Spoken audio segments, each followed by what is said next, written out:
Hello and welcome to Stories, the True and the Fictional.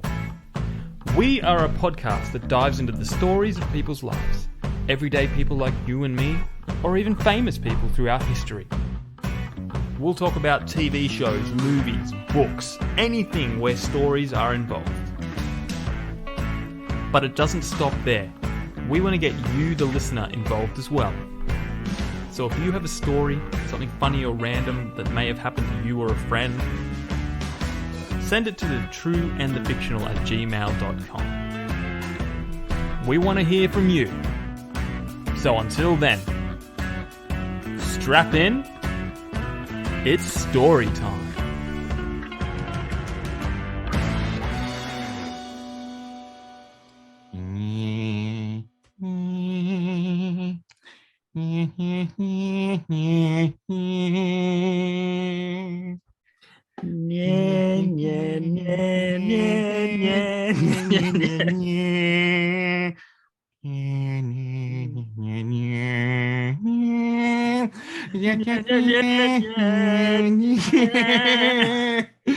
Welcome to the episode where we talk Stargate. Oh, that sounds something different. What? Flashbacks to MCU. Yeah, that's it. Atlantis.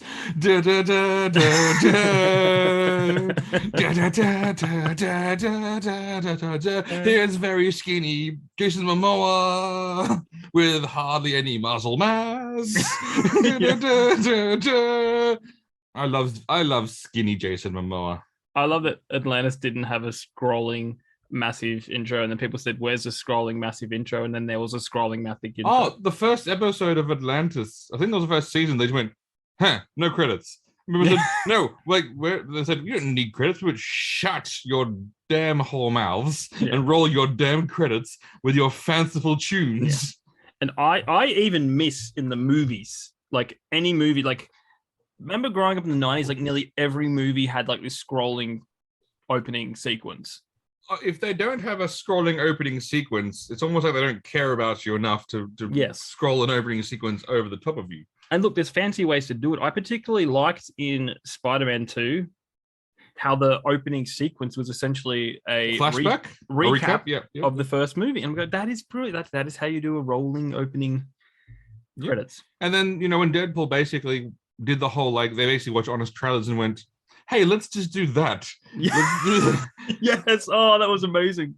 But then they went on honest trailers and then admitted, and they actually, Roman went on to honest trailer and admitted that, that's what they like, they. Yeah, well, that's what Deadpool's about, Exactly.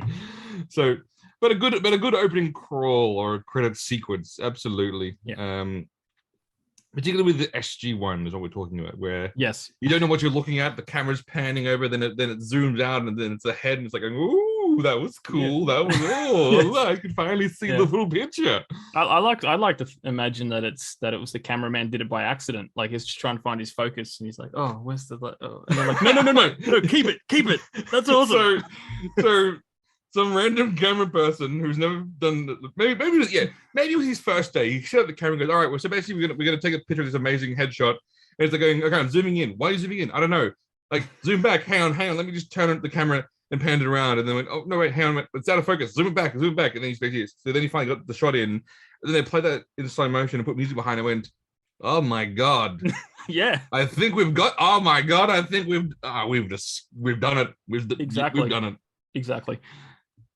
Now, welcome to we should say Stories, the True and the Fictional podcast. I am here with the man, the myth, the legend, the expert on first dates, J.A. Bryden. Hello, yes. The man, Jamie, tell me, what makes you so good at first dates? Well, the key is to not get a second. Yes, no? You've proven this. You've proven this in dating, but What makes it? What makes you? How do you seal the first date? Because you do get a lot of them. You do it quick. Like, I mean, you know how people go, hey, and then they talk, and then they talk. Like, look, within 10 messages, I'm already asking them, hey, let's meet up somewhere. Oh, and it's worked 9 out of 10 times. That is impressive. Now, it's my naked man. You know, it's your naked man, absolutely. Now, tell me about this attack. Now, do you go for mass volume, or do you sort of wait to shoot your shot? What is your strategy there? Look. It's definitely not not mass volume. Like I'm still a picky bastard. But I go, oh, maybe. So if this was like a sushi train kind of situation, well, I wouldn't. You wouldn't just be grabbing everything. No, you used to be sitting there going, well, let me look for the high quality plates that come around. The ones that intrigue me, the ones that stand out, the ones that aren't just a photo of a head, because there's a lot of that. A lot of that. Like, just check out my head. What are you hiding? Well, maybe. I mean, what happens though, Jamie, if they're just doing that because they want to make sure that you date them for that reason? They want to show off their rocking bod until much later. Like, what if that was, then you're missing out? Yeah, but with the addition of a filter, like literally, I'd say at least 7 out of 10 of these gals on the dating apps have some sort of filter. Everyone has filters. Not like a dog nose. I mean, there's been a few of those. Like, the dog. You're going like, what are you trying to? What are you trying to date? Sticks, or attract some sticks, or No mailman, please. No mailman. I'm not a mail. I've had enough of the mailman.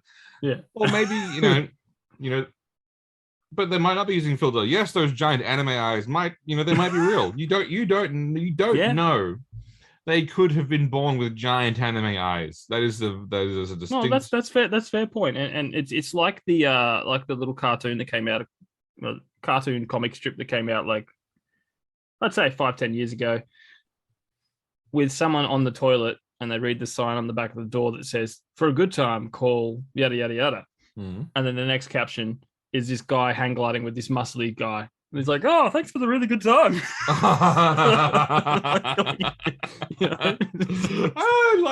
like that classic humor. Yeah. You don't always have to be dirty with a good classic humor. You allude to dirtiness. Well, no, but it's the perfect comedy. It's just like, sending a dick pic.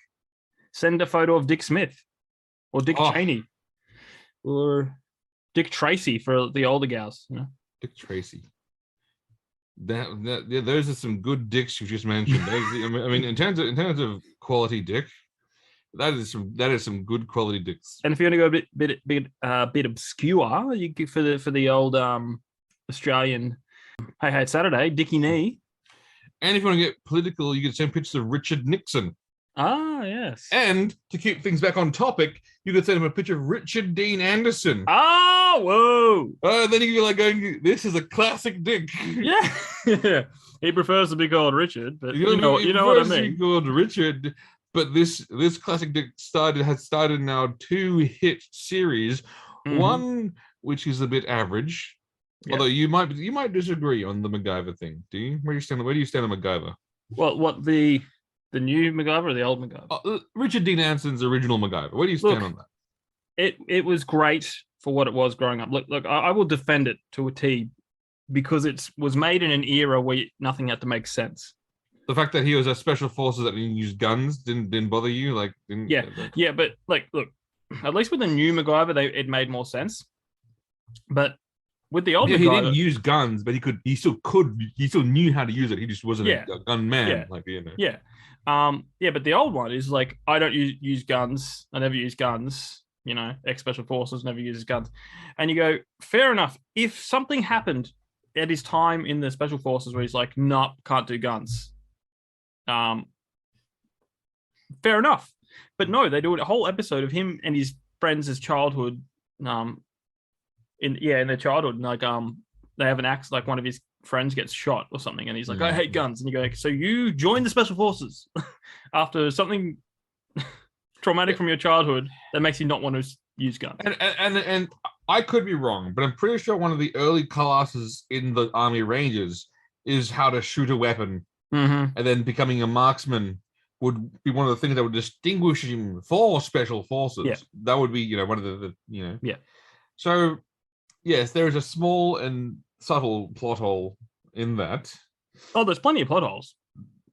But if we didn't get MacGyver, we wouldn't be able to see the wonderful chemistry between Richard Dean Anderson and Christopher Judge much earlier on in their lives, before they even had Stargate in their mind. You saw one of the greatest scenes where he said, "Tell me, young man, do you play football?" That's right. And then he showed him some sort of flipping trick or some sort of like jiu-jitsu move. That's going, cool. You just flipped one of your students. That's fine. Like this is gonna be, yeah. I can foresee no ramifications of you just basically assaulting a student in the front of the entire school. Yeah. But maybe that was just the society that we lived in then, where teachers could hit students. Maybe, I don't know. No, yeah, probably. I mean, when I was in school and I was a naughty boy, I got the paddle. Remember the paddle? I do. Different era back then. Yeah, but it didn't. It was funny because it didn't hurt. Or some old lady like would tap me on the butt, and it was like, that didn't hurt, and she went, really? And then she did it harder, but it didn't hurt even then, and I was just like, ow. Like, that just seems like an odd punishment. Yeah, like a cricket bat to the butt.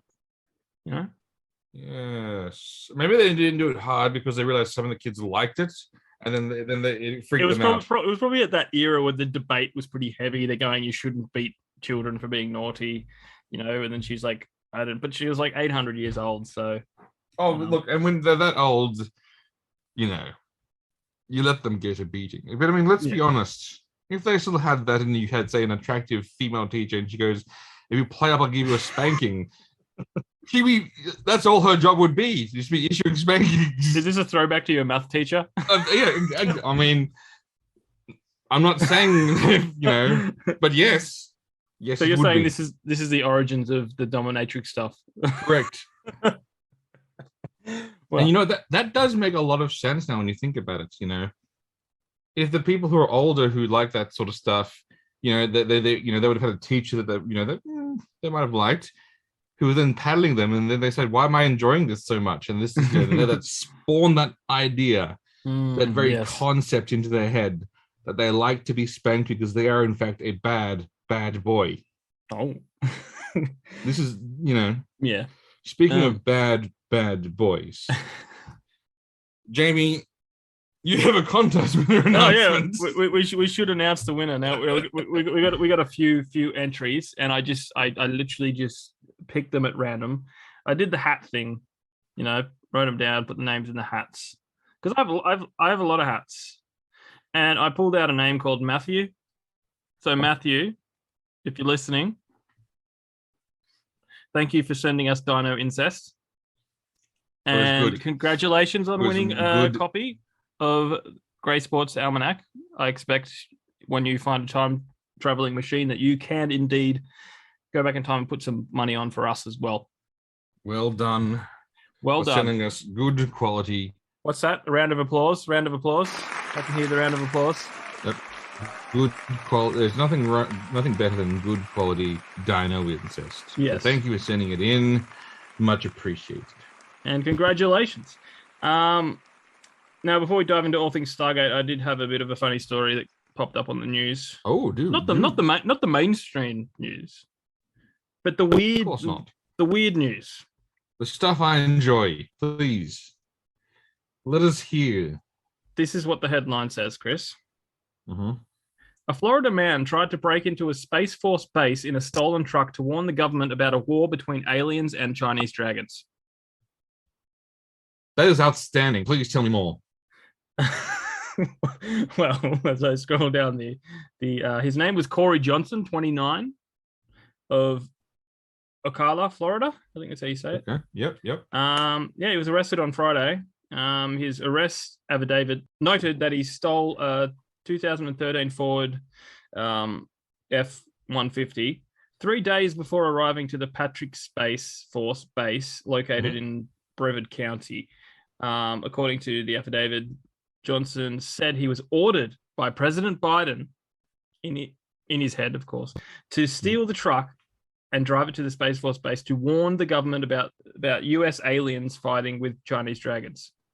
So not only are they aliens, they're US aliens. So United States aliens Yes. Well, fighting Chinese dragons. Well, they've aliens that have probably been given citizenship. Right. Yep. So they've come here. They've given citizenship. That's a movie right there. Yeah. Aliens come here looking for a planet to live and say, yes, you can stay. Having said that, we do have a problem with these Chinese dragons that are now invading, and so they gave them citizenship, and so they can then march out against these Chinese dragons. Now, how big would you think those Chinese dragons are? Well, there's a picture, and it's the old school, like the end of Shang-Chi. Yeah. So like a Shang-Chi style. It is literally blowing fire on a UFO, like the classic UFO. Yeah. So right now, aliens from another planet have decided to help humanity, particularly the US. But obviously, if you save the US, you save the world. Apparently, that's just that's how movies tell me that happens. Yeah. And they're now fighting against Chinese dragons. Now, here's the thing that I have to wonder: did China awaken the dragons to fight, or did the dragons just awaken themselves, look around at the world that they live in, and decide that we have to destroy it all and start again? This is what this is like. Now, Jenny, if you were shooting this film, which angle would you take for this movie? I think I'd play the Godzilla angle, but with the Chinese dragon, so they've been dormant. Yeah. And something happened to set them So you off. wouldn't want to have like a Chinese scientist bring one up that's frozen and go, "We can control it. I know we can," and then go, "Oh shit!" Now we go like would you go? We can control it. We'll harness the full powers of dragons. That's cliche, but cliche is proven to work. Star Wars. If you do Star Wars, right? Yes, you give the people what they want, and then they enjoy it. And then there's a handful of people that go, "Oh, that's so derivative," but they're so few that the whole world goes, "Yeah." As I say with those things, people say like, "Oh my god, it's so derivative, so unoriginal."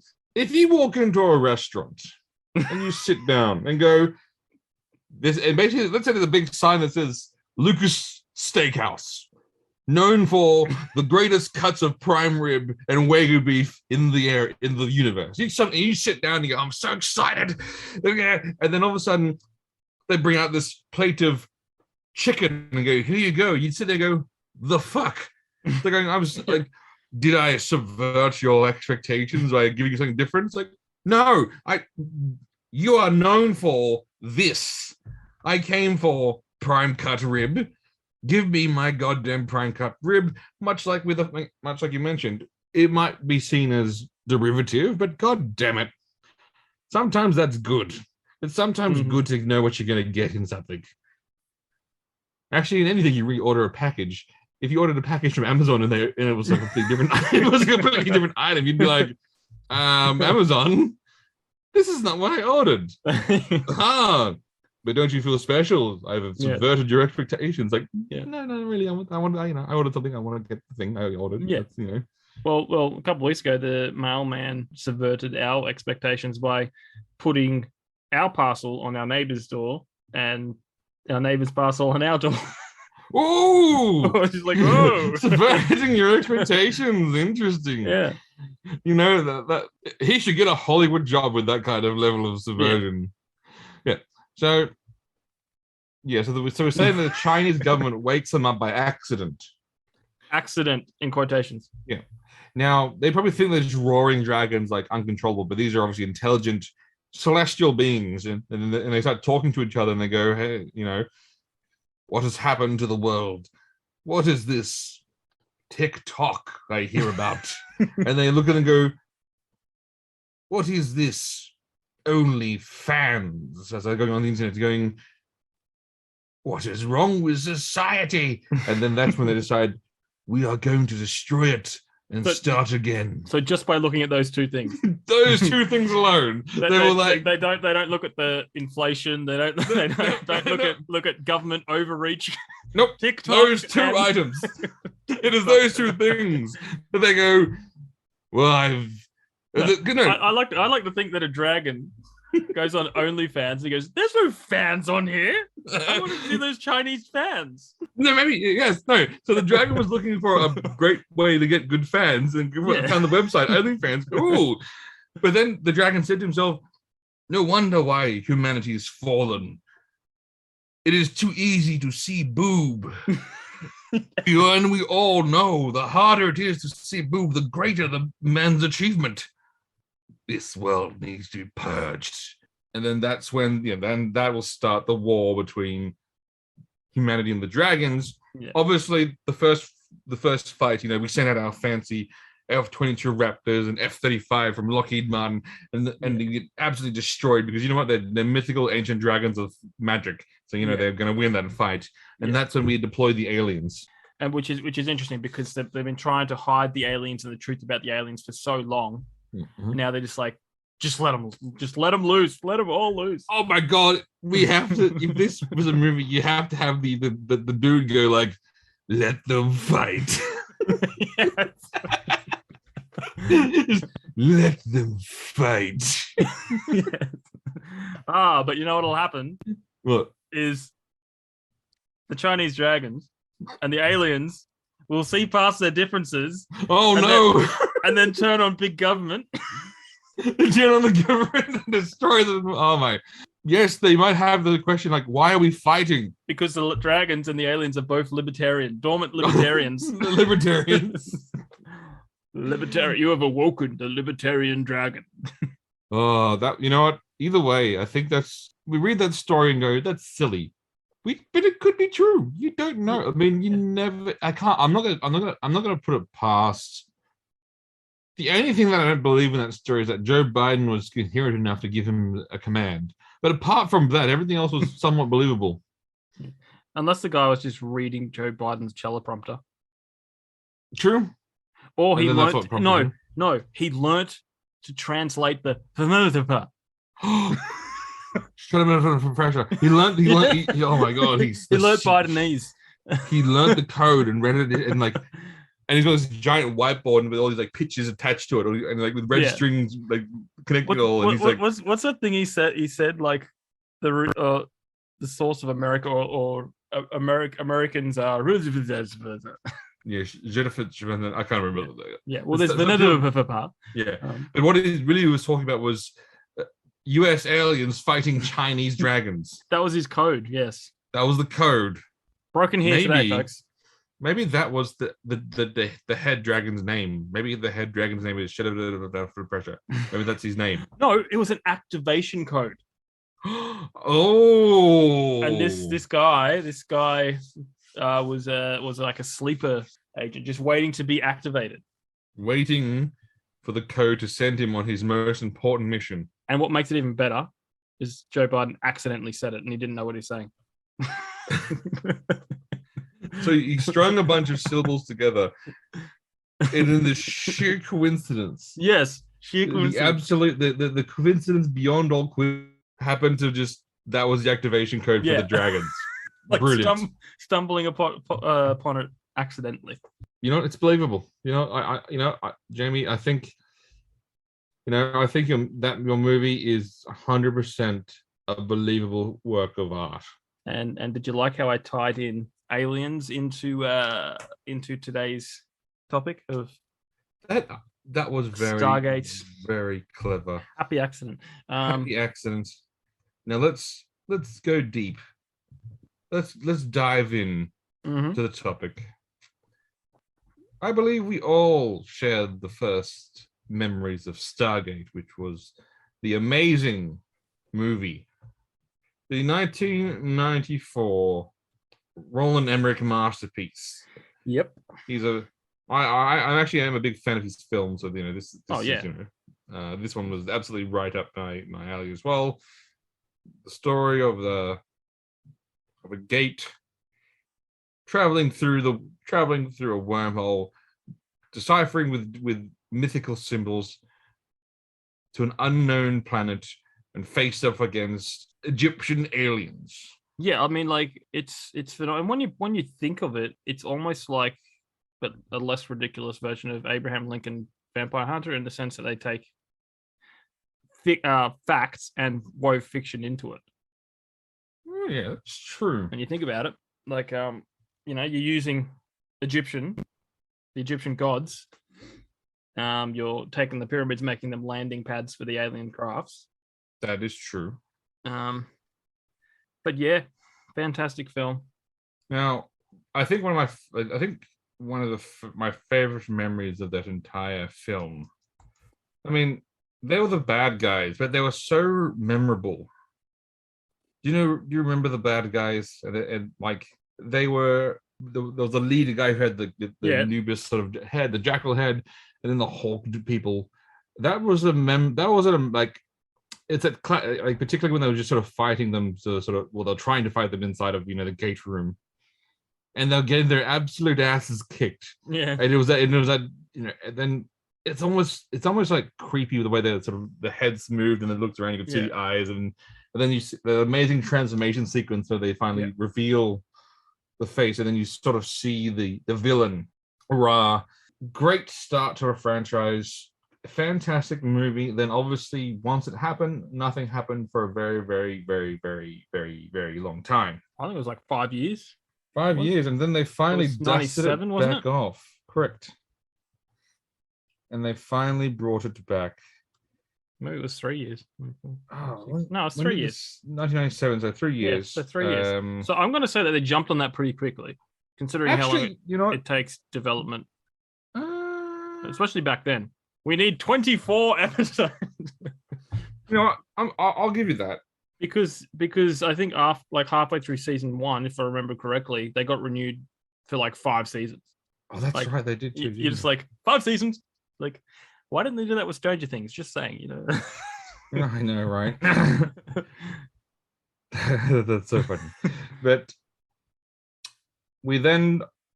they realized, I think, that it wasn't just one world they could go visit. It's multiple worlds, and who better to head that important mission than the United States Space Force, played by Canadian actors.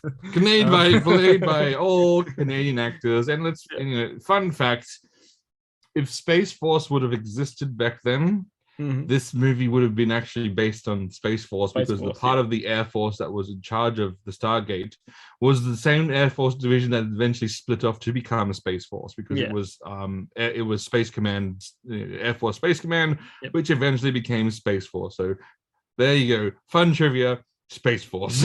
And they brought in an amazing cast: Richard Dean Anderson, former MacGyver. Kurt Russell did an amazing job in the movie. But I think even Richard Dean Anderson had said that he was not going to play that serious, that Kurt Russell plays a certain. Yeah, he wanted to make it his own character. He even said that he wants an extra L. Oh, is that why that two? Yeah, in the movie there's one L. Yeah. And in this TV series there's 2 L's. See, I never got that reference, but he does mention that reference a bunch of times. And that's a Neil with 2 L's. Yeah. There's another Neil with 1 L. Oh, wow. Okay, there you go. And it made sense for him to play, his own interpretation. Yep, and to his thing, he was saying, he'd obviously moved past that. He'd put that behind him. Yeah.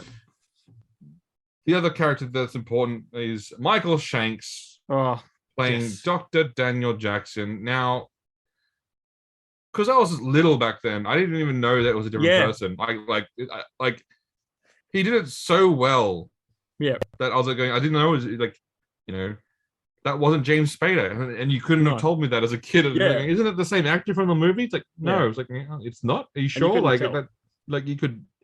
It looks so similar. Michael Shanks is so underrated as an actor. Absolutely. I always get excited when he turned up in an episode of Supernatural. He's done a few. He did a movie about a hockey player that. It's essentially it would have been American Underdog, but the hockey version, like an old guy that plays hockey late. Forget what it's called, but that, and you can tell that he's the most. They really stretch his acting skills throughout the whole Stargate series. They're going, here's an episode where you have 100 consciences in your head. You must play all these characters, you know. And then like the little kid comes to the front. He's got to play a scared child, and then he's got to play. I remember that episode, and yes, that was incredible. I think that was an amazing Steve actor. And let's not forget that Michael Shanks is the man. The man's got game. If you look at his two partners in life, the first one, which was obviously playing Shuri, his wife from the series, being his first partner, and he has a lovely daughter with her. And then obviously the second one, Lexa Doig, I think her name is. She's also been in Supernatural. Who's been in a lot of the different series of sci-fi, and has many, and I think she was in Andromeda with that's probably where they met. With who was the main guy from Andromeda? Andromeda, wasn't that the Hercules dude? Hercules guy, yes. I should know it. Kevin Sorbo, absolutely. I love Kevin Sorbo. So there you go. The man's got the Daniel Shanks, the actor Michael Shanks. Sorry, Michael, change his name. Michael Shanks has game. There can't be a big three without a third. And then I'm of course talking about Amanda Tapping as Major Samantha Carter. Honestly, one of today, if not the strongest character, or one of the strongest character from memory. There was a lot of great story arcs with her. She wasn't just she wasn't just there as to fill in the third spot. She was the site. She was scientist, soldier, all into the one package. Fantastic. And when they sort of moved on from the original cast, and when she was there but she wasn't. It was a formula, and I think they broke it when they sort of moved them all when they eventually went their separate ways, which is very, very sad. But again, we'll touch on that. There was obviously a fourth cast member. Really? Christopher Judge. Oh, yes, Christopher Judge. He was also in an episode of MacGyver as a. That is how they met. That is how it all came to be. In that performance, the former first prime of Apophis turned hero. I mean, essentially, before that line, Chris. It's like, help me save these people. And he's like, many have said that, but you're the first one that I believe that can do it. Throws him the staff weapon, and let us not forget. We love Drax from Guardians of the Galaxy, but Drax is really just Teal'c, yes, the same style of jokes, the same kind of literal humor. Drax is Teal'c, and Teal'c does not get the credit deserved for the role because things won't calm down, Daniel Jackson. Indeed, they will calm up. Yes.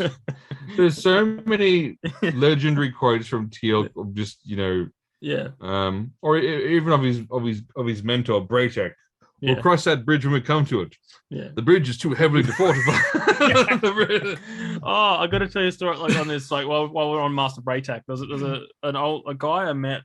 It was like a family friend from way back when, and he said he was in an airport once, and he's sitting on this wait like on a chair, and next to him, like he just turns his head and he's like, "Oh crap!" And he's sitting next to the actor that plays Master Braytek, and he's like, "Am I sure? Is this really him?"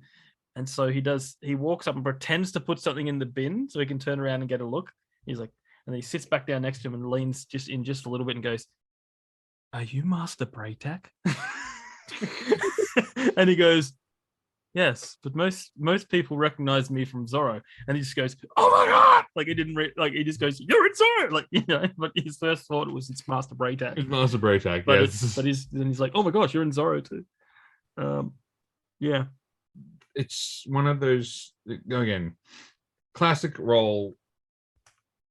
And let us not forget Hammond, a very tall, of and a very Texas. bald man from Texas, which gave Oh. gave birth to Hammond of Texas. Yes. Now, those are the principal characters. We can sort of sit here and talk about all the different characters, but Jamie, what are some moments that stand out to you in terms of Stargate? Let's sort of say the first few seasons. Seasons? First few seasons. What drew you in? Well, it was just no. Well, to me, it was refreshing to see a sci-fi that wasn't exclusively about space travel. It was about going to other planets and seeing other cultures and other alien races and all that stuff. But it felt grounded. You know what I mean? Like they brought the ships into it later, but which was again, we can talk about the downfall of the show, but yeah, yeah, but yeah. Initially, it was just the fact that it felt grounded, it felt real. Always found it funny that like in the first few episodes they'd tumble down, they'd be really cold, you know, as they went through the portal, and like, oh, it's ice cold, and then the next episode they just walk through. I'm sick of tumbling.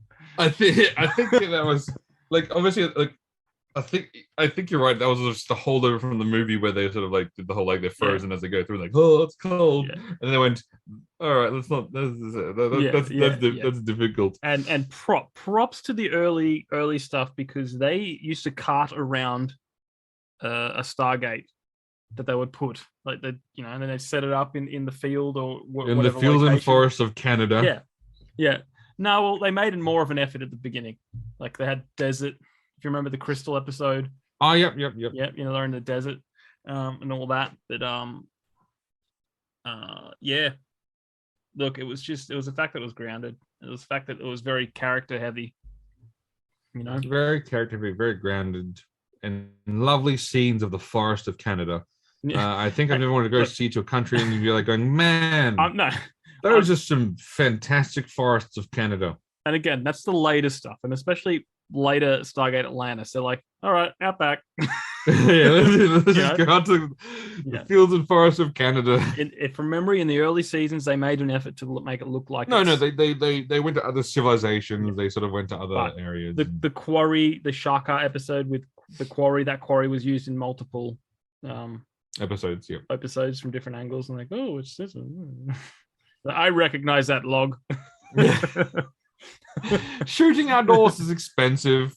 Yeah, location shots very difficult to get. So I do enjoy the forests of Canada. So that's that I will always remember that. Now the show had to balance between obviously the main sort of storyline, which was the Goa'uld fight. Goa'uld fight, and then what we would call today filler episodes, because we don't get too many filler episodes into modern TV because there's only 10 episodes a season now. So like half the amount. Actually, no, they still do some filler episodes, which I'm going, why are you doing filler episodes if you have 10 episodes? What are you doing? But listen to Stranger Things. Exactly. Do a 2.5-hour episode. It works every time. Yeah. But did you enjoy did you enjoy some of the just planets that seemed fillerish and from an episode standpoint? I honestly can't remember much. Like I remember there being filler episodes, but I can't remember like what they were. I think one of the early episodes, the Mongol episode, Shabadai. That was, I like that one, but it was. But it wasn't part of the essential. I guess you'd call it the essential Goa'uld plotline. The black hole, where they sort of accidentally open up that was cool. But the black hole. Cool.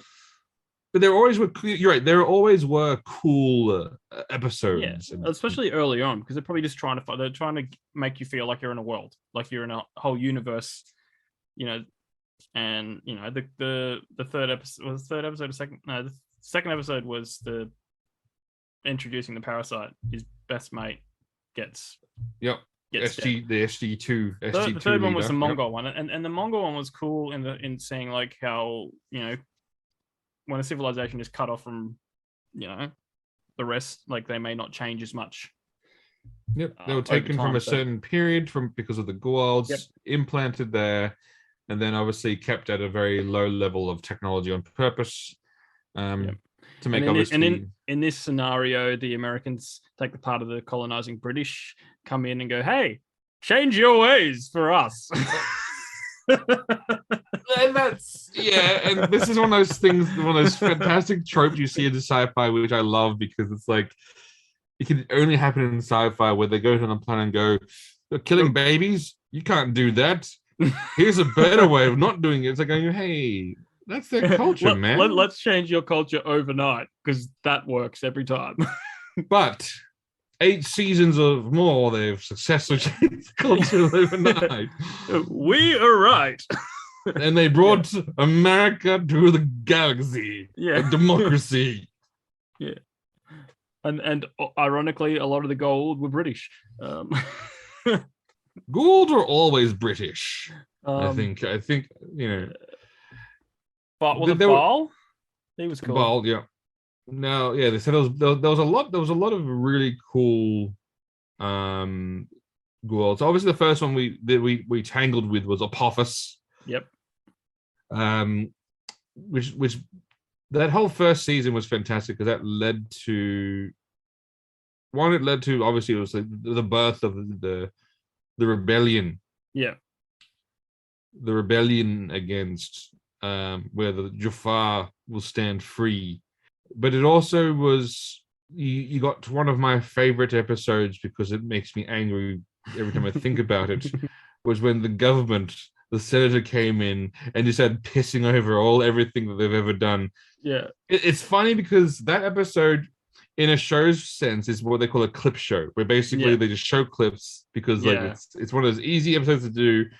But it works so well because it set up the storyline of the government is pointless and stupid, and they're not gonna lift a finger to help the military up against a giant alien invasion. And then even the lines at the end goes, "I don't believe God will let this happen to us." Like going, shut up! I will punch you in the face if I ever could. Like, it's like, "Oh, we're shutting it down. We're done. That's it. It's no more. We'll shut off the gate and they'll leave us alone." It's going, that's not how aliens work. And that Tilk standing up going like, you have now shown, we've already shown the goal that we are ready for their level of war. Exactly. They're coming. Like it's just. And then that gave birth to the fantastic corridor fight scenes where they remember it's the same corridor they just basically run back and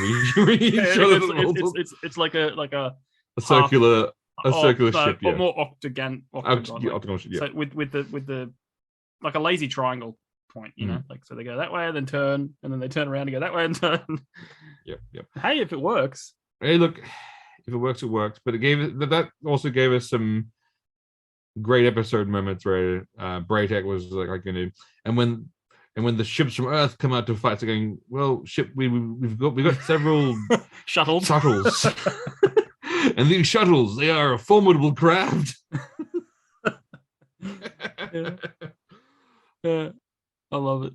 But you have that fantastic scene where Braytek turns to Teal'c and says, "We die well, Teal'c." And his response, "We die free." Oh, yes. The classic fight for freedom. Yep. But then there was a number of different really great Goa'ulds. Hathor. I thought Hathor was a very cool episode. She was cool, and very cool concept. Didn't they find her in one of the tombs? Correct. And they accidentally. It's one of those like accidentally like. But having said that, when you look back, there's several villains that they sort of either inadvertently or accidentally unleashed upon the world. Well, isn't that what Spider-Man does all the time? and then you got to fix your own problem, Hey, valid point. Hathor was a great one. Then there was who was what was the guy who was like the underworld guy? It wasn't Seth. I remember the Seth one. That was a cool episode where all the kids were in a cult. Oh yes, the cult one on Earth. That was cool. Yeah, that was led by Seth.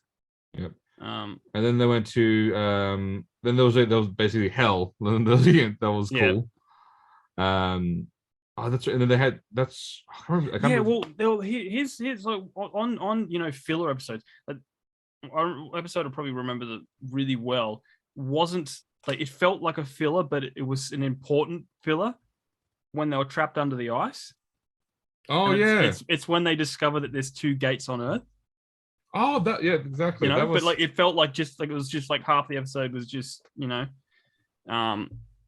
O'Neill and Sam down in the hole of ice, and he's hurt his leg or something like that. And yeah, it's an episode that feels like feels like filler but isn't filler. Like yeah, exactly. It's important. There's just too much to remember. Yep, and let's not. And then one of the coolest things is obviously expanding very much upon the sort of, I guess, the lore of from the first movie is obviously the introduction of the system lords. Yeah, whereas so cool. It's no longer just it wasn't just Ra. It was then multiple other gods, basically spanning basically the realm of basically all of the all of them, the major one Egyptian gods, but then they sort of expand out with like there was obviously Baal, Amaterasu, Master the Chinese the Chinese one, and that was the one time where I found that's the one thing where I found that was where I found what was her name? We're somewhat I could tolerate her when she was like going when Daniel Jackson talked about it, he goes you, she goes you, and he goes don't even no look every single joke on that has ever been told is done don't it was like no don't like all the jokes are done on that let's not go down that route but then of course then there's the Asgard that come into it. Oh yes, that was a great episode, Thor's hammer. We were introduced not only to the Asgard but to the Unis. The Unis, played by James Earl Jones. And that was cool when we got to see one, there was a planet where I think it was one of the Circus worlds, because he was like sort of the devil, where he had like an Unis go collect people as like because they were like because he was like that was great. Yeah. There was the one. It was like super Middle Ages. Yeah. He had basically just an Unis basically. Yeah. And fun fact, that guy who was in control of the bracelet or what, this special bracelet, he was in an episode of Atlantis. Oh, where you remember the Atlantis episode where all the prisoners are near the gate. It's basically their offering to the Wraith. So the Wraith will come through and just herd up a few of the prisoners for their yum food time. Oh yeah, nice. But why don't we talk about some of the best arcs in Stargate SG-1? Let us do that, because look, there's a few you mentioned it, and I think we'll go down this route on one of the best, one of my favorite arcs, which was Shaka. Oh yes, Shaka. The Unis who Daniel Jackson taught, how he taught him basically a little bit about, he sort of removed his fear away from humans, and then he was captured, and then went to the planet, and then basically started teaching the other Unises what basically freedom. and then the best thing about that is how it's a small arc, but it's hilarious that it plays out where he's going, well, where Daniel is giving the brief on the Unis to the new high command of Stargate, going, after a civil war, there was a truce between the Unis on this planet and the humans. Then goes, how many humans died in the civil war? Daniel Jackson's sort of brushes over that fact. He goes, oh yeah, civil war. Blah, blah. no one could. That's not the last remaining human said, sure, yeah, no, we're fine. Yeah, but then when you saw him again, he said Daniel Jackson's name. I was like, yes. Yeah. I think from memory that was because they needed to mine a planet that had important that had Nakoda, and they needed to basically build the ships Yeah. And the weapons need to fight the Gould, and they had to make an alliance with these Unos, and Shaka came to the rescue then. to broker the peace. One of my favorite episodes or arcs because it's just something paying up. You see basically this little tiny Unis go from basically where he is, grow up. The next time you see him, he's basically he's the George Washington of his planet. Of Unis. Of the Unis going, we will fight them, and we will not stand for tyranny any longer. Does this mean that we will get an Unis Hamilton? Oh my God. I didn't even think of that, but imagine Alexander Hamilton. Shaka. But wouldn't Hamilton just be the saying Shaka over and over? Wouldn't that just be saying Shaka over and over? My name is Shaka Shaka Shaka Shaka. My name is Shaka Shaka Shaka Shaka. Shaka Shaka Shaka. There's a million things I haven't done, but just you wait. Yes. You know what? Screw it. I need to see now. Hamilton. An Una's Hamilton. Yeah, absolutely. Now, do you have a favorite arc? Look, I've always loved the Anubis. Classic. Even that classic. Again, it felt like a filler, but it was important. Where Daniel Jackson's in the diner, like where he's just like between ascension, I think. Oh yes, yep. And and then there's this guy in there. He's like, oh yeah, and then that guy ends up being Anubis. That's right. That's when Daniel basically de-ascends to help them fight. Yeah. Do we even know why Daniel left? Was it I'm assuming it was contractual. I think they had problems because it was season 6 where he got replaced. I think they were having issues with each other. Yeah. And again, I didn't really care for Daniel Jackson for the whole first 5 seasons, and then he died, and I realized I really did care for Daniel Jackson. Because his replacement Jonas was the most annoying human alive. Oh, he was so painful. Which is a shame because his planet and their arc was pretty cool. It was. Yeah, like it was great, but he was just like a. Was it him? Was it? I can't remember. Was it him? Was it his thing? Was it his planet, or which planet was it where they were basically doing science experiments on the Tok'ra mother? Like literally, like they were literally accidentally they didn't realize they were doing it, but they were basically doing science experiments on the Tok'ra High Queen and killing. I think that may have been his planet. Oh no, I don't think it was. But that was one of those times like going, yeah, it's like whoops, like yeah. Oh yeah, it's a goal. Yeah. No, whoops, I don't think it was his planet. Yeah, it's like, oh yeah, the people that are the Tok'ra that they're trying to help you, and the one goal is decided that not enslave the world, and you found her queen, and now you've been experimenting on her. That's fine. I think that was a random. Yeah, it's random one. It's because where they figured out where they couldn't be taken as a host. Correct. Yep. Yeah. I remember that one. But what was it? Nah, his planet was like because there was Naquadah and there was Nequadria. Nequadria, yes. So he had the planet that was full of Nequadria, which ends up being like, oh hello, yes, we're the good. We heard that you have Nequadria. Yeah. The slightly unstable elements that are late, but essentially the cool thing with that one is obviously with the ships that they eventually built, the humans built, the Nequadria allowed them to do basically quick short-term tactical jumps with their ships, so giving them an excellent advantage in the fight. Yep. So there's just so much good episodes. Like I just even later on they had like I still I got over it because I used it to death, but the replicators when they first came into it, they were pretty cool. Yeah, look, agreed, and I do agree on overuse of the replicators. like more so in Atlantis, because it was cool because they had their own arc. They had it's some girls making them, and it's like little robots. And then it was even cool when they learned to replicate into humans. That was a cool little arc. That was cool. I did like that. Yeah. Especially with O'Neill resisting the torture, like singing songs in his head. But yeah, then Atlantis seemed to do a lot of Yeah.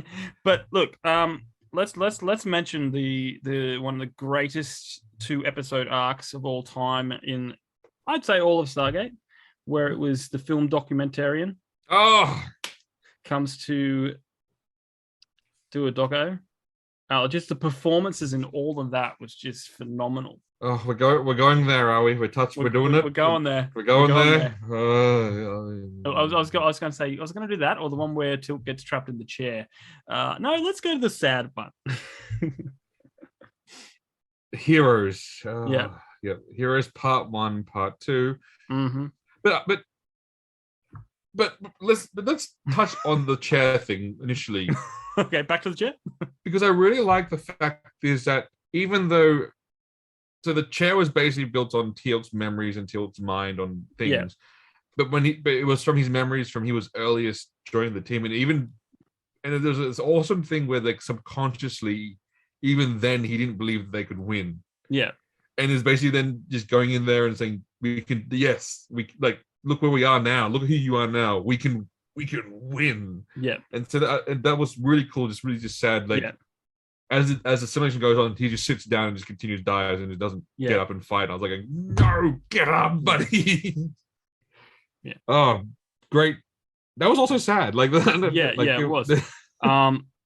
But the other one that's standing out to me right now, before I forget, there's heaps. There's one where Tilt gets lost on Earth, like he's sick.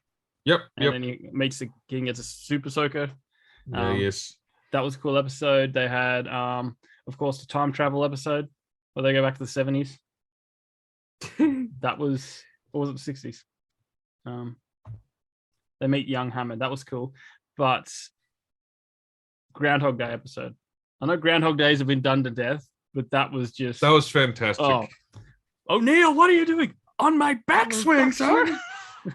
Now, let's talk about one of the more sad, really sad arcs. It's one of those unfulfilled arcs. Samantha Carter and Colonel O'Neill. Oh yeah. I mean, they were meant to be, but they weren't. What should have been, if it wasn't for some down pesky U.S. military law that prevents them, because. And then the worst, and then it's one of those weird scenarios where it's like happy and not, is in when he becomes general of Stargate. Yeah. That means every single person under his direct command, which means like now I can't date anyone. Exactly. Yeah. Becoming then as the series moves on, he moves into higher ranks of generals and going, well, at that point you can't date anyone because under your command, because everyone's under your direct command. Yeah. But onto the Heroes episode.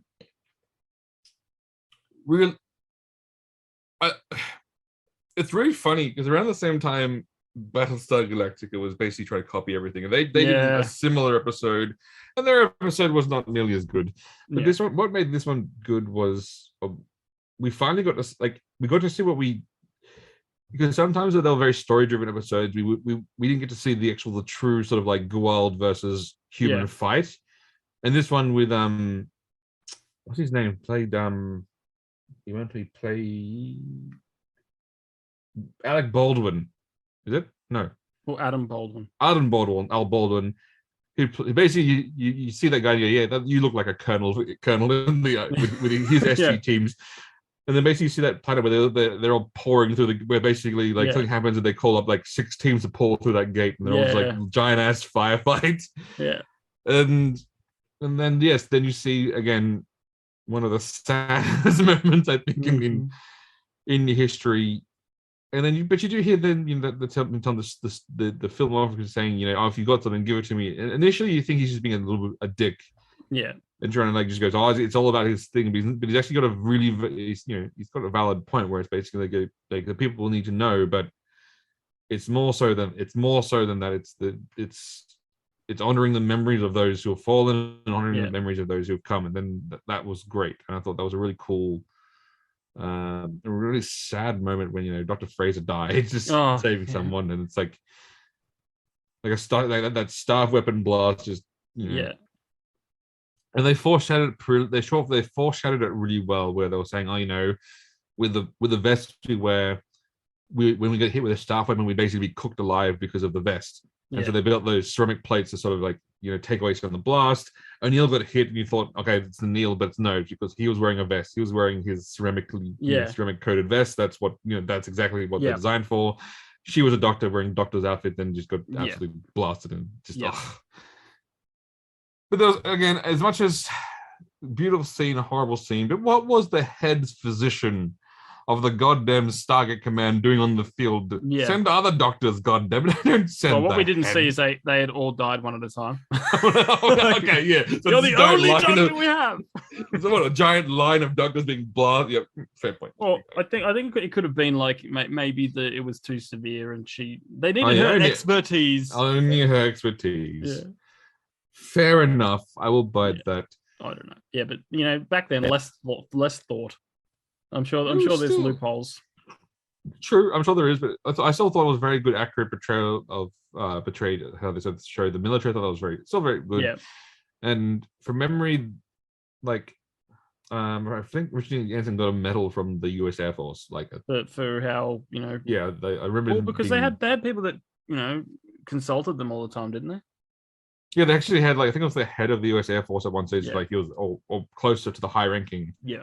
And Colonel O'Neill actually, I remember like the actor telling him, walking up and goes, "Do you have anyone in the real Air Force like me, like that jackass kind of character?" And he said, "Son, I have you, and I have worse under my command."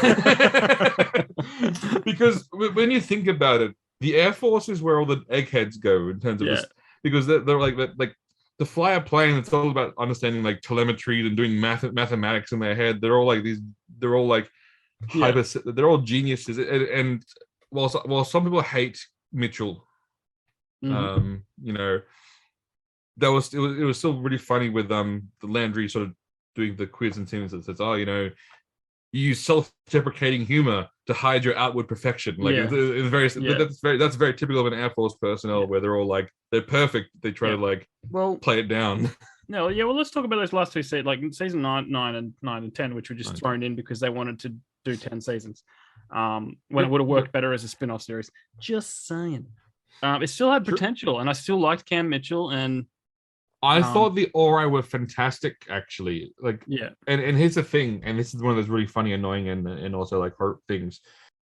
We got to see tons of ship fights in those episodes because obviously, but that's never been what Stargate's been about. Yeah. Stargate's been about like giant ship battles. I'm like going, show me the on the ground stuff. Show me the star wielding fighters. Yeah, exactly. But like the Ori had so much potential, and they had the classic "Hello, Darlie Ori." Hello, Darlie Ori. They had a line that we would quote all the time. They were great. They were a great villain because it wasn't like because previously with the Goa'uld, it was like these are guys pretending to be gods with powers that aren't, which is basically science. With the Ori, it's like going, these are gods. Yeah, well, they have actual godlike powers. They're like rogue ascended, weren't they? Yeah, they were ascended. Yeah. But that was the difference. It's not like we're kind of like gods. Like, no, these guys have like literal godlike powers. Yeah. Up the next level. That was had then so much Daniel potential. Daniel got turned into an Ori. Yeah. And it was really funny when because of Merlin in his mind managed to save his thing. But the funniest thing about that whole thing was that's right, because it was Valor and his daughter became like the head of or queen bee of the of the Ori, which is funny. But that's right, because she had a baby really quickly, didn't she? Like it grew in basically once again Daniel impregnating someone, which is again a common occurrence in his. Correct me if I'm wrong, but she was a chick from Firefly and Deadpool. Yes, correct. Patricia, I think Moretti. Yep. That was her. Yeah, and then obviously he said then he started going and doing the soft sell of the Ori. It's like, not the hard sell. It's just the he told nothing about life eternal. It's like the soft sell of who the Ori are. Yeah. We could talk forever, but let's touch on Atlantis for a bit. Yeah, look, we could talk. We could talk SG-1, I think. We're not going to talk the terrible. Why do you hate Weir? Look, I think it was the fact that they changed the actor, like there was a great actor. Yep. They did one episode with her, and they went, no, that's not her anymore. This is new her, and I don't know what it was. It's something just bugged me about her. Correct me if I'm wrong. Did you not? I liked her. I thought she was great. Correct me if I'm wrong. Did you not at one stage hold an email address which was "I hate Rhea"? Yes, at yes, Gmail. I did. No, it was at Hotmail. At Hotmail. Yeah, yeah, I did. I hate Weir at hotmail.com. I don't know why I did that. Hey, she was a fine leader. I can still watch the series. I have no problem going through and watching the series. Fine leader. Does it help that she's attractive? Yes. I'm sure. Like that does less on the. Really, you don't like that whole. You don't like a successful mature age woman that doesn't do anything for you. No, interesting. Really. Not really.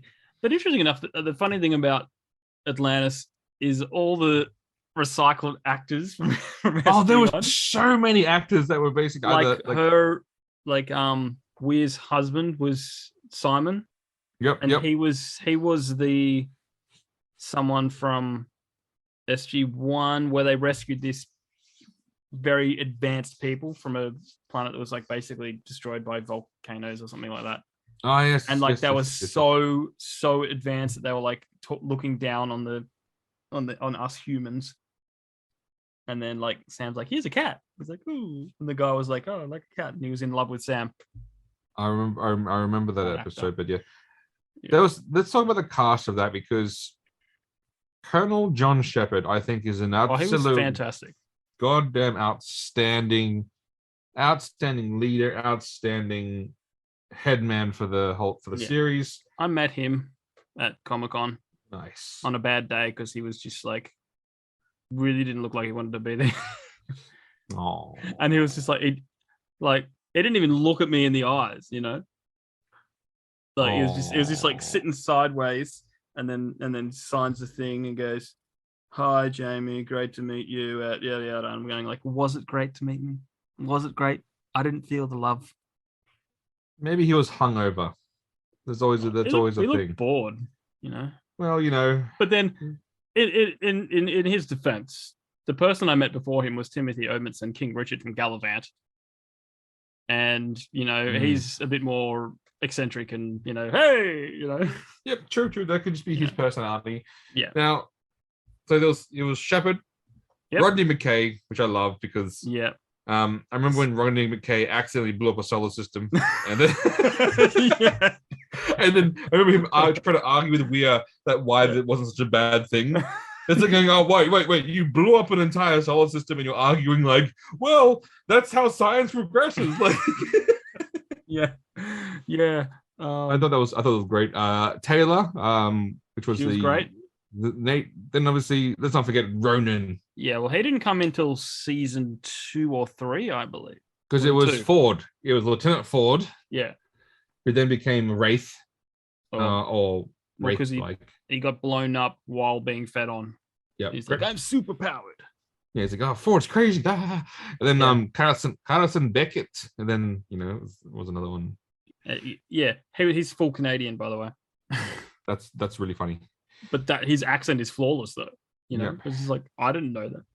And then Jennifer Keller, also from Firefly. Firefly, yep. No, she didn't come until late, though. She came much later on. Yeah, well, you're like, you're way too young to be a doctor. Yeah, that's right. But again, look, with that, I will give them some defense on that, because the people who are involved in SG Command, they're not just, they are the best. Yeah, they're the best of the best. Yeah. They are literally like the gifted, gifted, basically, like the science people would be basically like going, by the age of 12, they were doing doing algebra. By the age of 15, they had graduated summa cum laude from university. So it's not like, there's like, obviously say they look young. These are the best people. Well, that's funny. Flipping back to SG-1 for a moment there, where they go to a planet where all the kids are just super intelligent. Right, and Jack O'Neill is like, so Mervyn, I think it's something like that. I hear you're some kind of reactor expert. And he's like, how old are you? I am 11. He's like, oh, so Mervin, I hear you're some kind of a reactor expert. Yeah, but no, that's a fair point. Then there was Woolsey, which again, dude, I wanted to punch. Yeah, Richard, well, he was Woolsey. The villain, and then they said, now you're the good guy. Yep, was he the bad guy? Yes. Was he doing something that was asked him in the military, which is essentially true? Every single time a soldier dies, it's not just, they don't calculate it by the death of the soldier. They calculate basically based upon like money, how much he costs to train, develop. Yeah. And it's the same thing with like, modern day SEAL team warfighters. A SEAL team fighter costs, I think it's like $600,000 to develop and train to become a tier 1 operator. When one dies, people wonder like, what happened? What failed? Why did we lose this thing we spent $600,000 to train on? Like, so it's a horrible thing, but it's also just the pragmatic maths on the military that does happen. So it's like, I hate him and I do want to punch him, but at the same time, he is sci-fi royalty. Oh, yeah, no, like again, like he's been there. You see him, you go, wow, it's that guy. Now we have some other great characters. I can't remember his name now. Todd the Wraith. Todd the Wraith, who's also played in episode 1 as the guy who's lost his son, who works at I love that actor, man. He's also in I've only watched some of it, but Andrew Garfield's got a show on Disney Plus about he's a Mormon detective, and the John, what's his name? The guy who plays Todd the Wraith. You know him if you see him. He plays like this creepy Mormon dude. Like you're just like, there's something off with this guy because it's like a murder mystery. But and who can't forget the Jedi? Oh, how good were the Jedi? Again, the Jedi were fantastic because they were just arrogant little shits that you wanted to see fail and die at every single avenue. I think they were, from memory, they were at World War II level. Of technology. Yep. And the funniest thing was when Rennie McKay was in the underground looking at the radiation levels and goes, oh yeah, so if you guys don't want kids or anything, and they go, oh, our scientists tell us that it's fine. He's like, okay. It's like it's like all these people down there smoking, going, like, don't you know that gives you cancer? No, it doesn't give you cancer. Scientists, that's fine. It's like going, and then Ronnie's like, no. Yeah. And then again, this is one of those things where like humans once again, the Stargate team accidentally woke the Wraith up early. Like it was one of those like one of those things that's like going, whoops. Whoops. But again, standout episode was obviously when they were trying to abandon the basically like we're abandoned, we're giving up, we're going home. With fuck all this, it's too hard, we're abandoning. And then all of a sudden this guy Stargate opens, a whole bunch of military people comes and goes, oh, Dr. Weir, I'm relieving you of command. It's like, by Colonel Needle. And then all the military go, yeah. In comes the cavalry. In comes the cavalry, and I was like going, yes. Yeah, and the dual wielding P90s and all that. P90s, again, we didn't mention them, but then they use MP5s, I think, the first few seasons. But as soon as they started using P90, that became like, that was just the signature gun of every SG team. It was like going, you have to have P90s. Yeah, it looked good, man. Look, it's the most insane gun in real life because it's a real spray and pray kind of weapon. Yeah. But for some reason, these military guys go, this is our primary weapon. It's like, that wouldn't be I'd say it should be when you're fighting the Wraith. Oh, no, yeah, no. Hey, look. Like, like, these guys regenerate. No, 100. Look, that makes sense. I want to hit that general area with bullets. That was one of my favorite episodes where they're showing how tough a Wraith is once it's fed. Oh yeah. And they essentially just fly down with the puddle jumpers, go boom, boom, boom, boom. Just essentially blow it up with a rocket. I like the show. I always thought it was weird that because of his contractually reasons that Daniel Jackson's never took command of, fucking Stargate Atlantis because, Yeah. why would they not have the foremost expert on the ancients commanding the city of the ancients, blah, blah, blah. It's one of the it's one of those it's one of those things that they were like, I think from my understanding the reason why Sam was chosen because she still had a contract, or Yeah, it was the actor the still had a contract. contract, and so then It was so messy towards the end. it was, It's just like, oh, here's an actor, here's an actor, here's an actor. You're just like, oh, come on, guys. Yeah, it was another series, Stargate Universe, which I've never seen. I've never watched. I watch. I think I did the rule that I give every show is I watch at least 2 or 3 episodes, and then I decide if it's I didn't even do rubbish. that. I was like, looks crap. It had a great, from memory, it had a great pilot, and then it was just the most stupid show. It was literally, oh no, we're being pulled towards the sun. What do we do? Everyone evacuate the ship. It stops right at the right point. Oh, the ship's solar powered. And so everything, something would go wrong and the ship would fix it. Thinking, what do we do? Don't worry, the ship will fix it. Wow. But that's me from watching like a couple of episodes. No, look, to me at that point they sort of lost what made Stargate good. Yeah. Didn't they do just some web series? I think they talked about doing some web series. Yeah, there were, but I mean, look, I think I would love Stargate to come back. But yeah, would you want to talk about the disappointing thing that happened? You can't do that. I'm too hurt. But where Emmerich was planning a new trilogy of movies, and then but he decided to do Independence Day 2 first, and because Independence Day 2 flopped, he said, "No, I'm not going to bother." I'm like, but it's Stargate. Look, Independence Day. But it sucked because it was terrible and it was poorly executed. That's not necessarily his fault. There could have been a number of reasons why that happened. But yeah, for God's sakes, the fact that right now with all the the streaming services, you'd think one of these streaming services go, what was really successful? Stargate. What do people love? Stargate. You're literally rebooting everything else. Yeah, you're rebooting everything else. But then you're not going to, reboot one of the most popular TV series of the last 20 years. With giant ass conventions, internationally loved. Great. I mean,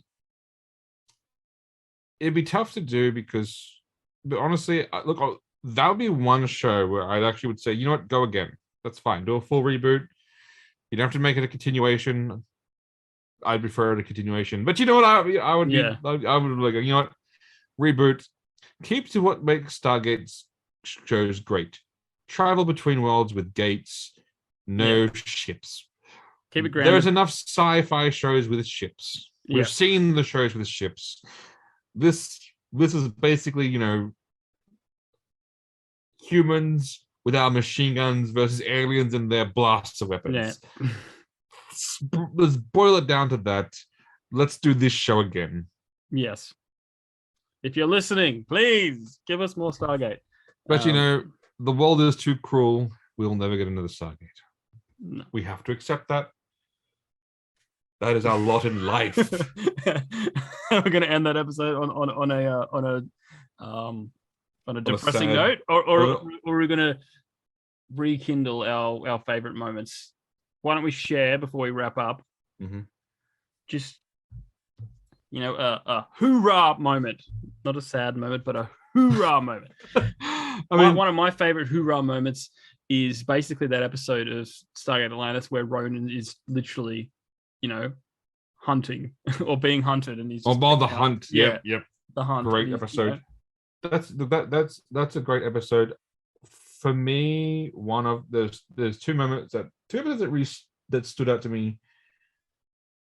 One was the amazing final episode, or that should have really been the final episode with season 8, where they finally defeat both Anubis and the replicators by in this amazing sort of cinematic masterpiece of an ending. Yeah. whatever, they continue, whatever, blah, blah, blah. It's fine. Yeah. And then obviously they go into the episode where they go back into Egypt. And the way that episode ended was basically where they have the ZPM in their hand. They go, so when was this? When was this? We were meant to go on a trip. Oh, we're meant to go next week, but we already have it now. Ah, cool, excellent. All right. We don't, so does it do anything? No. Okay, cool, fantastic. That was I was like going, nice, time travel done well. It's like going, here's this thing that we now have that we didn't have to go, we didn't have to do because we've now got it. That's great. The thing, an episode I really liked. On with a new cast was when they were stuck in that time loop because they basically froze time because they were being shot up by an Ori ship. Yeah. And they couldn't figure out how to disengage the Asgard technology to escape. And so they had to live like 30 to 40 years on the ship. Yeah. Then Vala and Michael like Daniel Jackson, they got together, they grew old together. Then Teal'c basically then was the only one that could do it because he lives a lot longer. Yeah, but then basically he then has to go back to the team and does not tell them anything that that happened. And I was like, I like that. That's cool. I like that. That was a fun episode. I will say this is my last episode. One of the ones I love the most is when O'Neill gets cloned. Oh, and that kid. Oh, the young O'Neill, kid that plays O'Neill, and now there's two O'Neills in the world. Two O'Neills. That was another dynamite performance by that kid. To basically play. He played a young MacGyver. One of the things I liked, which is it's dark but it's also good, is the once they defeated the Ori, the new leader was like the general guy like with thing is basically like, oh, Teal'c, you've done it. How do you put it past all those horrible things you've done? And Teal'c basically looks and goes, you don't. All those people that you killed, all those horrible things, you have to live with that. And then you have to learn from that and be better. It's like going, oh, good motivational speech to give. But he's right. Yeah. Just because you're now good, it doesn't change what you've done. And Teal'c is basically saying he still has to remember all the horrible things he did as a first prime. Hey, buddy, you're gonna have to remember all the horrible things you did in the name of the Ori. I'm sorry, that's just gonna be how it's gonna, be better than that. Yeah. And that's again, I think that was from the movie that they did the wrap up movie. I think that was from one of three wrap up movies. Instead of taking all that budget and putting it into one. Again, Jamie, don't make me mad. I don't want to get madder because, but you know, it was still a great final movie. Still wrapped it up neatly. I'm still happy-ish. Yeah. It was funny. I think we like it so much is because we bought the box sets on DVD. Yep. And then we're sort of like, we'll make sure that we each bought a different version. Like, So I bought season 1, you bought season 4, then I bought season 3, and then like came to I was thinking about my birthday. Then we're going, okay, which ones do we? Then I was like to my parents, wait, I need season 6, because we had like. Yeah, it was great because we had, we were poor back then, so we couldn't get like the entire thing. Yeah, and then we just go over to your house and we would just binge watch the entire shit out of it. We literally, I'm pretty sure it was when I was on a long break because at where I worked at the time, I got 3 weeks off. Over Christmas. But then I got extended. I took an extra week or something. So in a month, we watched like 8 seasons of Stargate. And you just come around and it's be like from dusk till dawn. From dusk till dawn. We gated it up. Oh yes, and happy memories. Loved every minute of it. Mm-hmm. There will never be another series like it. And to me, that's what makes it sad, is because it was so good. Oh yes, it was. It was one of the best sci-fis back then. But you know what? We still have the DVDs. We still have the memories. You still have a John Shepard figure still mint in box. Yes. Oh. And I remember when you got that for me, and you said, "Open it, open it, open it, open it." And I'm like, "No, no." And you know what? Kudos, because I've looked around. Those are very hard to come by. There's a website I found that sells those. Ooh. but like, and they're expensive. Let's just say they're more expensive than, but they got the other ones on there, and I'm like, ooh, I'm like, no room. Because I remember walking to the store, like it was like, oh, this perfect present. And I was looking at going, look at all the guns it's got, look at all the hands it's got. I was like, I wanted to keep that. And then so now I look at it every time I go to your house, I'm like, should be mine. Yeah, I'll be like, wasn't How I Met Your Mother where they Lily makes Marshall cookies, I think, and then like he sneaks in the middle. Barney's sneaking in to get. They got the I think they put the piano. Oh no, that was Scrubs the final season. Oh yes, Scrubs. Where like because Carl was away. Yeah, Turk basically broke in to basically took all the cookies. They see outside with going playing that piano crap on me. yeah, because he put the piano. Yeah. It's like, down, sounds breaking in. Hang on a minute, Turk. Yeah, that. Yeah, I should have known better. That's one of my favorite TV series. Well, before we wrap up, do we want to give people a bit of a teaser of we've planned? Absolutely. What have we planned, Chris? We have planned a battle royale. We have extensively gone through and with sitcoms and comedies and found 32 candidates to fight it out to see who is the best. These candidates were picked based on viewership, memorable iconic moments, launching careers. There's a whole list of reasons why they were picked. We've been watching and catching up on some of the ones we sort of not familiar with, and very soon we will now be going down a bracket system and determining once and for all who is the greatest comedy/sitcom series of all time. Yes. Look forward to that. It'll be we will be doing it each bit by bit over multiple weeks to decide the final champion. Because it is 32. Because it's 32 series. And we're not doing that in one sitting. The 32 series, as we discuss the merits of them, yes, we'll be breaking this up over multiple parts. Yes. And as always, guys, if you've got any random stories, send them to thetrueandthefictional@gmail.com. We'd love to read them out on the show and dissect the stories to see if they're true or fictional. Like, subscribe, and if you have any second tip dates on just for Jamie, please also feel free to write those in and let him know. Yeah, but I'm a completionist, so I got to master the first before I move on to the second. Valid point. Yes. And on that note, until next time.